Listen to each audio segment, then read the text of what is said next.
But when it comes to a quarterback controversy, I am here for it. I'm not going to shy away from it. I believe it exists. If we're having this conversation, there's certainly a quarterback controversy. You just like to stir up trouble. That's what where's the trouble? There's no trouble. You're not committed. You're not committed to either guy.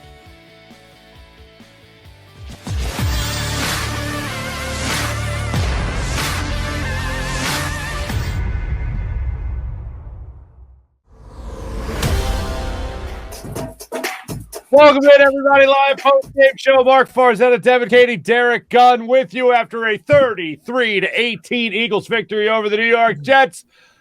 The Eagles get a win heading into the bye week, but Gunner, Devan, it's not just any win going into the bye week. It's a win going into a bye week that features a quarterback controversy. Come and get it. It's dinner time, everybody. But first and foremost, congrats on the win. And also, Gunner, congrats on getting the scoop, knowing that Gardner Minshew was going to get the start today. So will you be growing a goatee and a bandana and chest hair in this show? What are you going to be doing? No, I will continue to do what I always do, man. Just take life mellow as I can, brother. That's look at you. Look at you all cool and whatnot. That's all I do, my man. Hey, look, bottom line is, Devan, I don't know if you agree. Like the first half of this game, we've seen the Eagles play like this before against the Lions. They had a good first half against the Lions, obviously. Yeah. Complete game against the Lions, and then the Eagles went out there against the Denver Broncos. They had a good first half against the Denver Broncos. This game kind of reminded me of that game against the Broncos in terms of first half, lights out, amazing, moving the football, looked great. Second half, all right, everybody take a break. We're gonna just kind of relax and see how the rest of this plays out. But kudos where kudos belong. 20 of 25. 242 yards, a passer rating of 133.7 with 2 touchdowns as well. Miles Sanders, great game out of him. 24 carries, a career high for 120 yards. He also had a couple of receptions in this game as well. 3 for 22 yards. All around this Eagles defense. Dallas Goedert, 100-yard game and 2 touchdowns as well. All around first half of play, this Eagles offense was clicking on all cylinders. Can't say the same about the defense, but I'm glad you mentioned we'll get into that later. What you mentioned about the Lions, because I know Marc is going to say at the start of the show, we're going to have to hedge every positive comment with, well, it's the Jets. I know it's the Jets. It's just the Jets. But I was really impressed with the Eagles offense. I kind of dreading the incoming quarterback controversy, but again, would just like to remind everyone that it was the Jets. Is it enough to go off of? But still, very impressive, especially first half by Gardner Minshew and our offense. I liked what I saw. Glad we pulled out a win. I wish the defense could have helped offense out a lot more than they did. Let me just get in here real quick on that note, Devan, because you said something, and Gunner, I know you've been through plenty of these before in the past when it comes to Foles versus Vic, McNabb versus Garcia. Like, we could talk about it forever. I don't care. I really like Jalen Hurts. If Jalen Hurts is the quarterback in 2 weeks, I am rooting for Jalen Hurts. I'm pulling for Jalen Hurts. If it's Gardner Minshew, I am rooting for Gardner Minshew. I am cheering for Gardner Minshew. I'm pulling for him as well.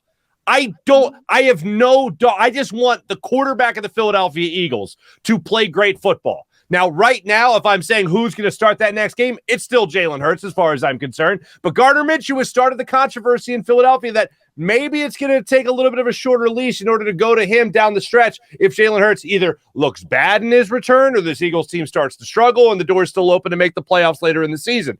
So as far, and it doesn't get much later than this that we're at right now.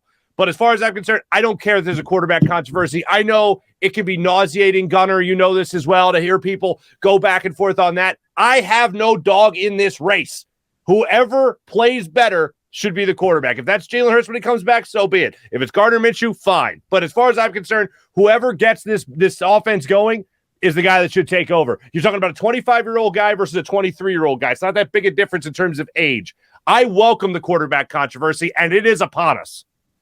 There is no quarterback controversy. Oh my goodness! There is no quarterback controversy. Ooh, okay. Jalen Hurts will be your starting quarterback when they come out of this bye. Now, whether or not he holds on to it, that remains to be seen. That's the controversy. What? No, not now. Not now. Not now. Okay. Not now. Only if he self-implodes in the next Washington game. Okay. And then if he gets pulled and Minshew goes in and rallies the troops, then you have a quarterback controversy. It was already determined. If you saw reports that came out on Twitter, and from what I was told, no matter what Minshew did today, Jalen Hurts will be the quarterback coming out of the bye week, and that's the way it should be for now. First of all, as Devan said, and I was thinking it, they played the Jets. Okay, this is the Jets. It's not like Minshew went up and down the field in Baltimore or Arizona or Green Bay or one of those teams. It's the Jets. Okay, the Jets are just as bad as the Giants. The difference is the Eagles played a better brand of football, except the defense. That's another story. Another story. Offensively, played a better brand of football than they did against the Giants. So right now, I knew this was going to happen, and we're going to it's going to be talked about for 2 weeks. The quarterback controversy is going to be talked about for 2 weeks. The what is? The so-called quarterback controversy. You said it. By the end of the show, we're going to have you saying it. I'm saying it's going to be talked about, but internally in that building at the NovaCare complex, there is no quarterback controversy right now. Oh, okay. Now that I agree with. And Gunnar, I'll say it again. You got the scoop, and you got the good source saying that Gardner Minshew was going to get the start. When it comes to a quarterback controversy, I don't believe that they necessarily exist in the NovaCare complex or in the locker room. I believe they're for us. They're for the fans as well. We talk about it. Right. Yeah. We create it. Absolutely. Well, I mean, I think it was given to us, this story, as far as Gardner Minshew coming in here playing very well in that first half, and then second half again, foot off the gas, didn't look nearly as efficient as it was in that first half. And it's hard to hold up to a bar. And when you do look back at that Broncos game, I just want to go back to this for a second. They scored 20 points in the first half of that Broncos game, 10 points the rest of the way. They scored 24 points in this first half against the Jets, 9 the rest of the way, both convincing victories, 33-19, 33-18 today, and then back in Denver it was 30-13. I do believe the quarterback controversy is for us to discuss. However, we're only digesting what the Eagles are giving us to digest. I mean, Gardner Minshew went out there and played very well today. Yeah, he did. Well, the only way there's a quarterback controversy is if the head coach steps to the podium, and if he's asked the question, Coach, will Gardner Minshew or Jalen Hurts be the starter when you come out of your bye against Washington?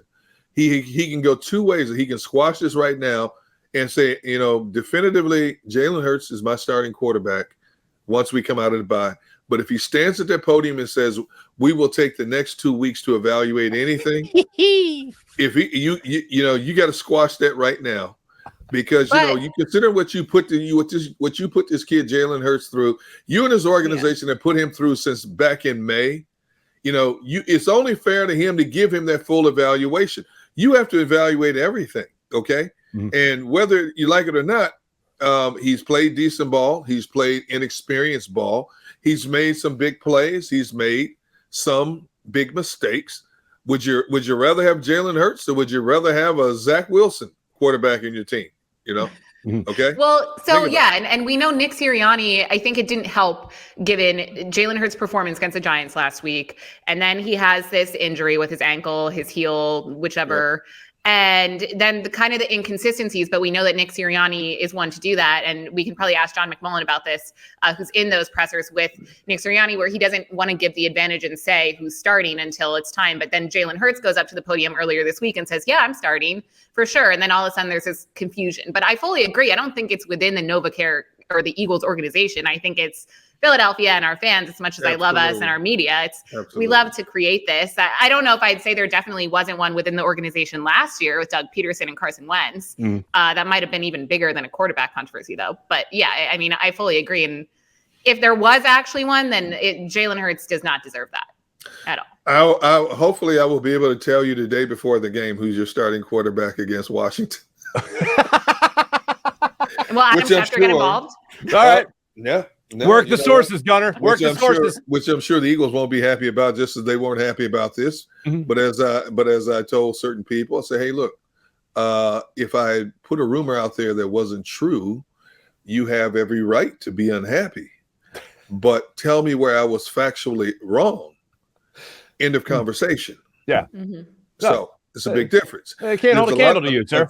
Unfortunately, there are people in our industry, as we've seen, that put stuff out there that just to draw attention and clicks to themselves. Marc, and I think you've known me long enough, as well as a number of people in this industry. to know that if I'm not comfortable with something, I'm not going to put it out there. And if somebody else beats me to a story, we all get beat to a story. So what? Somebody else got it. Good. But I'm not going to put it out there just for conversation's sake, So that's why when I decided to put it out there that he wasn't playing, I knew there would be some backlash. But I thought it was a big enough story. But, they talk about gamesmanship, don't give the opposition that much of an upper hand. Well, true. Well, you know what? Somebody was going to get it, right? Whether it was Saturday or Sunday, somebody was going to get it. Why not me?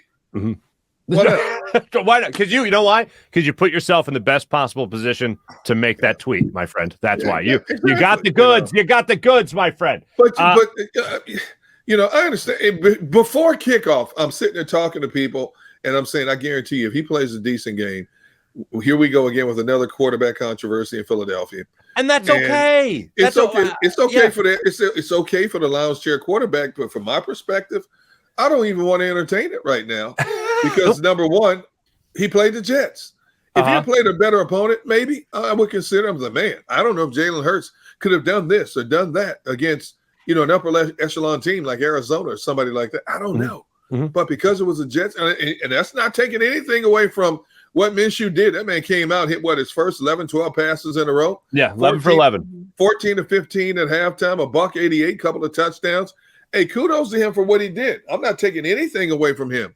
I'm just saying, from my understanding, and I saw it tweeted several times as well, that there will be no quarterback controversy no matter what Minshew did in this game.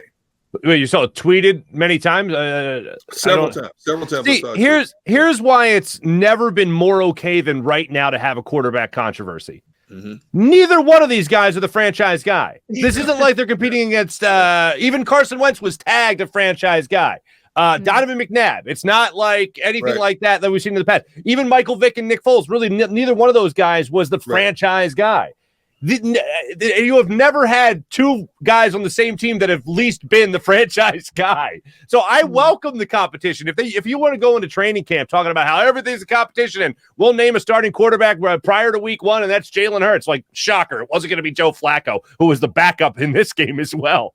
But going into this, it's okay to have this quarterback controversy because both guys are simply fighting for a job next year in the NFL. Neither one of these guys are signed to long-term big contracts, and they're both young guys, 25 or younger. It's okay to say this is a quarterback controversy because neither one has solidified themselves as a franchise quarterback here in Philadelphia or even an NFL starting quarterback throughout the league. So right now I look at both these guys and I say, have at it. As I said earlier, I said it again, I'll say it again. Next week or 2 weeks from now, the next game they get back, Jalen Hurts is the starting quarterback. But we now know that you have somebody else back there that can make that start as well and still be competitive, if not maybe better, especially when it comes to running a more traditional style offense that maybe Nick Sirianni would be more accustomed to running. And we've talked about that all year. If it was Joe Flacco starting instead of Jalen Hurts in week 3, for instance, we said up until that point, we would see a totally different style of offense. Now, the only thing that looked very familiar was the first play of the game when they ran an RPO that Gardner Minshew held onto and got no gain on it. He was stuffed. Go figure. But after that, it seemed like the passing game was very much on point. The passing in the Broncos game, I'll go back to that, was on point as well. Those are the two most comparable games I think you could draw a conclusion from to say these offenses were the most similar. But this particular game, Gardner Minshew went out there, not starting all year, learning his new system and all that, went out there, played very well. Just like, yes, against the Jets. But every time I hear it was against the Jets, I'll say, well, last week they played the Giants, and they're nothing worth bragging about either. So as far as those two games go, it's both inferior opponents, not great measuring sticks by any means. But when it comes to a quarterback controversy, I am here for it. I'm not going to shy away from it. I believe it exists. If we're having this conversation, there's certainly a quarterback controversy. You just like to stir up trouble. That's what where's the trouble? There's no trouble. You're not committed. You're not committed to either guy. No. Here's something you need to get comfortable with also. You may have Jalen Hurts again next year. He's on a rookie contract. I don't know what they're going to do with Minshew because I think Minshew's a free agent after this year. Now, everybody's talking about the possibility of Russell Wilson and Aaron Rodgers. Right. Do you think either one of them are coming here to a rebuilding process at this stage of their careers when they've both won Super Bowl rings and they both are trying to get another ring? You think Russell Wilson is going to waive his no-trade clause to come here to Philadelphia? And do you think players and coaches around the league, because there will be some coaching changes this offseason, not the head coach, but there will be some position coaches changes during. Do you think coaches that are going to look at Philadelphia as their first option when it's still fresh in their minds what happened at last year? The way the franchise quarterback was jettisoned out of here, the way the Super Bowl winning head coach was jettisoned out of here. Do you think that's going to happen? Now, you're not going to get Russell Wilson. You're not going to get Aaron Rodgers. And if what we're finding out is true, that there are no definitive franchise-type quarterbacks coming out in the draft next year, are you going to waste the first-round pick on a long-term project? You already have a long-term project in-house. You're going to waste your first-round pick on another one? No. You need to shore up other positions, i.e. defense. And I've said time and time again, I take those first 3 picks, pick defense. Now, if there is a wide receiver on the board that can complement Devonta Smith, I might sprinkle in a wide receiver with one of those first-round picks. But I think people should come to the realization that you may have one or both of the same quarterbacks in 2022. Yeah, absolutely. That again, because you're not committed to either one long term. Yeah. I totally agree with you on the draft. And you guys know, I like Jalen Hurts. I know he had a terrible game against the Giants, but I also know what's going to be mentioned time and time again in Philly media and on Twitter and social media and with the fans. And that's the stats don't lie from this game. Right. So you mentioned Minshew's numbers from the first half. A few fun facts that I saw was he's now tied for the highest completion percentage by an Eagles quarterback since Donovan McNabb in the first half in the last 30 years. Oh my goodness. Wow. How can you see that and not say oh, I guess that's pretty good. Yeah. Maybe we should consider that. But then you also have to consider that we were screaming, especially Marc, you from the top of our lungs, to run the ball earlier this season. And now I'm seeing a lot of people be like, oh, finally we're passing again. I just think you're never going to be satisfied no matter what. Well, but I give kudos to both of them, truly. Yeah, well, I mean, let's face it. The way you win in the NFL is through the air. I mean, that's the way the game is nowadays. It's like looking at the NBA and saying that you got to live and die by the 3. I mean, the running game is a thing of ancient football. It was working for the Eagles. That was the best brand of football that they could offer. That's not exactly the best praise of a quarterback, though, because he's going to be judged by how he throws the ball above all else. Yes, winning goes along with that, but passing certainly helps to that. So this is more of what the NFL is doing, and that's what we saw in this particular game. 20-25, again, when you talk about this game, you talk about how they started out 11 for 11 for these completions, 165 yards to start out the game, 3 for 3 on their drives for getting into the end zone on touchdowns, and the average was 79 yards per drive. So it wasn't like they were given great field position. They had to take their field position. And then you see their first punt not coming until the fourth quarter of this game. The offense was absolutely efficient and how it needed to be. The defense is something we'll get into a little bit later. I know people joining us right now in the chat want to more talk about the offensive part of this game. But as far as I'm concerned, again, I go back to the Gardner Minshew thing, and I go back to how this offense ran efficiently in the first half of this game. I don't think that you're going to have Nick Sirianni taking the podium, as he'll do any second now, go out there and say that Jalen Hurts and Gardner Minshew both, we respect them both. We'll make a decision in the bye week. I think he's going to come out and say Jalen's our starting quarterback. I think that's and he should, yes, because at this point in time, it would look like a knee-jerk reaction if he did anything other than that. I think when he comes out and addresses the media a little bit later in the week, it might be a different story. But I think this week he's going to stick to Hurts as my quarterback going forward. Whatever he says, it will be based on his conversations upstairs with 2 people. Yeah, right. Howie and Jeffrey. So whatever he says, it will be reiterated from a conversation with those guys. But I think as of right now, just to squash all of this stuff and let this kid's head just settle down a little bit after what he's been through. I wouldn't even say, hey, look, man, you're still a starter, but if you screw this up against Washington, you got a quick hook. You don't want him thinking that either. You want him thinking, I'm going out there, I'm your starting quarterback, I'm going to lead my team to victory in a very crucial divisional game. That's all he needs to know at that point. No matter what you discuss with the management, with your own coachings, offensive coaches, the only thing that quarterback needs to know is he is the man under center. He needs to focus on the plays and the strategy that we're going to attack Washington in, because Washington is playing great football right now. We want to keep our names very much in the playoff race. Now, if he goes out there and plays the game, maybe throw 23 passes and the team runs up and down the field, then you're good. But if he goes out there and lays an egg like he did against the Giants, okay, now like you just said, now you know that you got a guy. The game plan is going to change a little bit, But you got a guy now. You can bring it off the bench. You can possibly help you either get back in the game or pull out a win. Mm-hmm. Real quick, I want to just point this out. Hopefully I don't lose. 76er Freedom is telling us on the chat. LMAO, we don't know what that means, at a quarterback controversy. Let me just take that in for a second. Maybe we should downgrade from quarterback controversy and go to, because like controversy implies drama. Like there's someone you're really rooting for, makes it happen for this Philadelphia Eagles team. I think quarterback competition is a little bit more appropriate because it's not as over the top clickbaity as the controversy part of it. And I do believe that there should be at least a competition. Jalen Hurts will get the opportunity again, and then Gardner Minshew will get an opportunity probably later in the season if the Eagles, if everything falls apart from this point on. Controversy, competition, or is one a downgrade from the other? Well, first of all, two things, Mark. Do you really not know what LMAO means? No, I know what it means. I means. I wasn't gonna say that for our viewers on JAKIB Media YouTube channel or 6abc.com. Right. Very smart. I just had to check. Yeah. And no, I'm not that much of a boomer.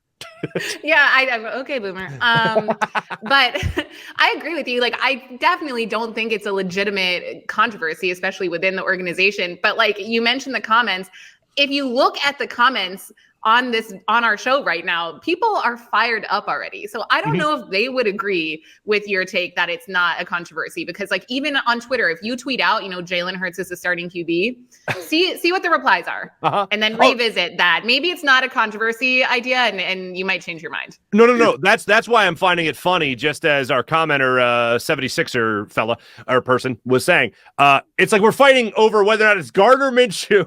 Right. Or Jalen Hurts. It's not exactly, we have Aaron Rodgers and Russell Wilson here. Oh, controversy. It's two guys that this franchise has no commitment to really long-term anyway. So that's why I find it funny to say quarterback controversy when those are the two options.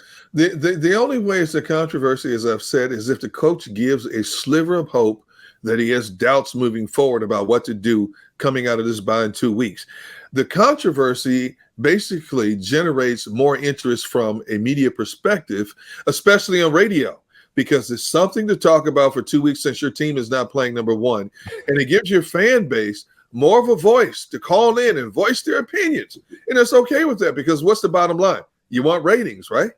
You want ratings in your time slot, plain and simple. And plus, you're talking about the most important position in all of Philadelphia, which is the quarterback of the Philadelphia Eagles. So anytime that there's a question as to who's going to be the starter, look, we're used to just having a week to dissect this. And as I said at the top of the show, we got 2 weeks to dissect it now. So if you thought we overanalyzed things before, oh, man, now we got 14 days instead of 7. And yes, every syllable, every inflection on every syllable by the head coach or offensive coordinator, and we're not going to hear from Howie Roseman or Jeffrey Lurie, but every little thing was going to be dissected from what this organization says over the next 2 weeks as to who that starting quarterback is going to be. And we already have the report that was out there from the Inquirer, Jeff McClain putting it out there saying that they're a little split in the front office, Howie Roseman, Jeffrey Lurie, as to who's more confident in what Jalen Hurts can give this franchise going forward.